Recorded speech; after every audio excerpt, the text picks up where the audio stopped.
following segment is sponsored by Springfield Clinic.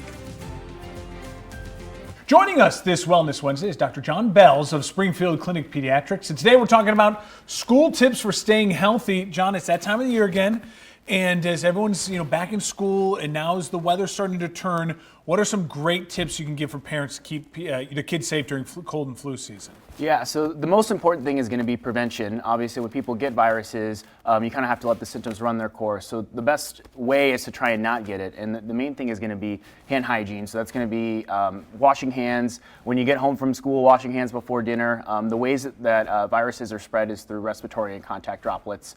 So those are things that are present on the surfaces of stuff. So making sure we have good hand hygiene. The other thing would be making sure that we're not going to school if we are sick. So if we're having fevers, if we're having symptoms, that's the time where we're most infectious and we're going to spread those viruses. So doing your part as part of the community to not continue the spread of those viruses. What are some of the key symptoms that you would say, all right, you're probably going to keep the kid home from school? Fever? Yep, so fever, if they're having, productive cough, if they're having a lot of congestion, runny nose, but fever is kind of going to be the main determinant, and that's greater than 104 degrees Fahrenheit is what we use for medical grade definition of a fever. Gotcha, doctor. All right, I want to touch on this as well. If anyone out there is, saying, hey, I'm concerned maybe about this is more than just the average cold, obviously the Springfield Clinic has a ton of options for people. Yeah, so we have a lot of same day and sick day appointments. You can definitely call our office and kind of see what's available.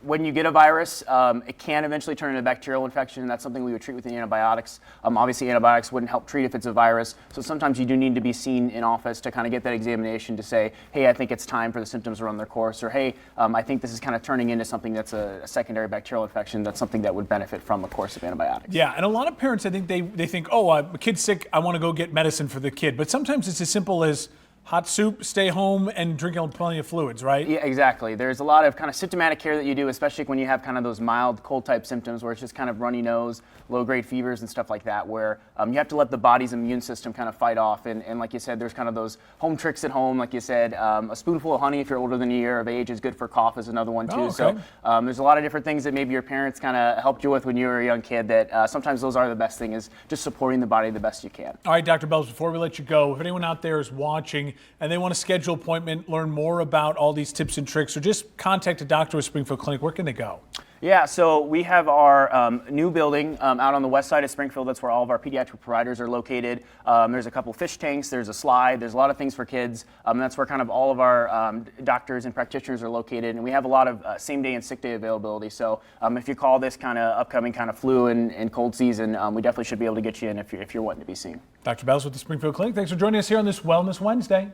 Don't miss a video. Subscribe to our YouTube channel today for more Central Illinois news.